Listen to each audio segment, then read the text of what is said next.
IPL চলছে। IPL এর সবথেকে অভাগা মানুষটার বোধহয় নাম এবারের সিজনে হার্দিক পান্ডিয়া। হার্দিক পান্ডিয়া সবথেকে আলোচনায় ছিলেন।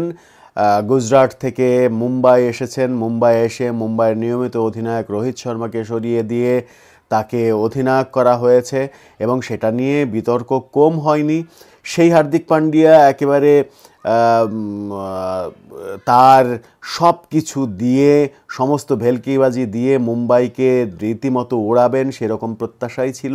কিন্তু প্রথম 3 ম্যাচে পর হারের হ্যাটট্রিক করার পরে পরের 2 ম্যাচে দারুণ জয়, এবং দারুণ জয়ের পরে মুম্বাইয়ের ভক্তরা যখন আশা করছিলেন যে মুম্বাই জয়ের ধারাই ফিরল, নিয়মিত জয় এখন তারা দেখতে পাবে, কিন্তু আবারও চেন্নাইয়ের সঙ্গে আরেকটা ধাক্কা।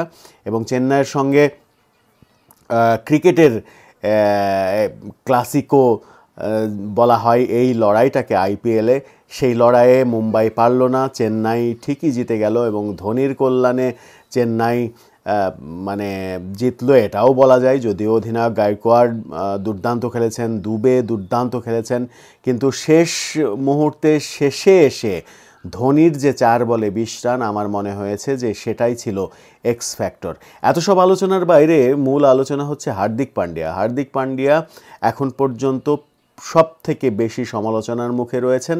হার্দিক পান্ডিয়াকে নিয়ে দলের অভ্যন্তরে, দলের বাইরে সমর্থকদের মধ্যে সমালোচনা চলছে এবং সেটাতে বেজায় বিরক্ত মুম্বাইয়ের ব্যাটিং কোচ কায়রন পোলার্ড। তিনি বলেছেন ক্রিকেট একজনের খেলা নয়, ক্রিকেট দলের খেলা এবং দল হিসেবেই ভালো খেলতে হবে, দল হিসেবেই আশা করি মুম্বাই ভালো খেলবে।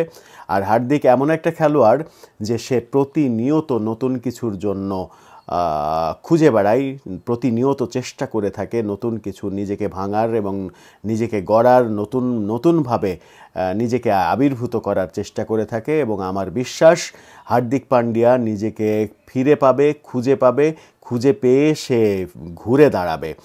কায়রন পোলার্ড একটা কথা বেশ গুরুত্বপূর্ণ তার কথার মধ্যে, সেটা হচ্ছে যে হার্দিক পান্ডিয়ার প্ল্যান বি বাস্তবায়নের বোধহয় এখন সময় এসেছে। তার মানে মুম্বাই ইন্ডিয়ান্স এতদিনে প্ল্যান এতে খেলছিল।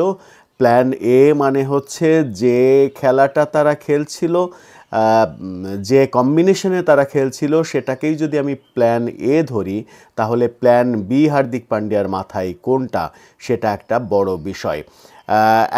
একটা গুরুত্বপূর্ণ সংযোজন হয়েছে তাদের দলে, সূর্যকুমার যাদব দলে এসেছে, কিন্তু চেন্নাইয়ের সঙ্গে ম্যাচে 0 মেরে আবারও হতাশ হতে হয়েছে তাদেরকে সূর্যকুমার যাদবকে নিয়ে।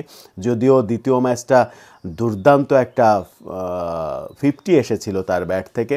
সূর্যকুমার যে প্রথম 2 ম্যাচ এসেছে, 2 ম্যাচই দল জিতেছে। প্রথম ম্যাচে ভালো খেলতে পারেনি সূর্যা, কিন্তু দ্বিতীয় ম্যাচে দারুণ 50 এবং মানে একেবারে সাইক্লোন ইনিংস খেলার ফলে দলের জয়ের পক্ষে বেশ ভূমিকা পালন করেছিলেন। চেন্নাইয়ের বিপক্ষে সেটা হয়নি, পারেননি।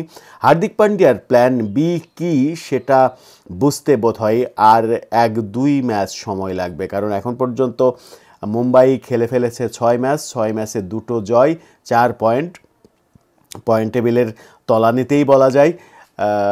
সেখান থেকে ফিরে আসতে হলে আর তাদের ম্যাচ রয়েছে 12টা। এই 12টা ম্যাচে অন্তত 10 ম্যাচে যদি জয় লাভ করে তারা, তাহলে হয়তো 4 নাম্বার পজিশনে যাওয়ার একটা সম্ভাবনা তৈরি হতে পারে। 10-এর কমে, মানে 12টার মধ্যে 10-এর কম জিতলে কোনো সম্ভাবনা থাকবে না। সেই মুহূর্তে দাঁড়িয়ে হার্দিক পান্ডিয়ার প্ল্যান বি কী হবে পরবর্তী ম্যাচে, সেটি দেখার জন্য নিশ্চয়ই অপেক্ষা করবে ভক্তরা। যেখানে কায়রন পোলার্ড প্ল্যান বি এর কথা বলেছেন এবং কায়রন পোলার্ড এমন মাপের একজন ক্রিকেটার, তিনি নিশ্চয়ই অযথা কোনো কথা বলবেন না। প্ল্যান বিতে কী আছে, প্ল্যান বিতে হার্দিক পান্ডিয়ার জাদুতে মুম্বাই আবার ঘুরে দাঁড়ায় কিনা সেটাই দেখার বিষয়। সেটা আমরা দেখব তাদের পরবর্তী ম্যাচে।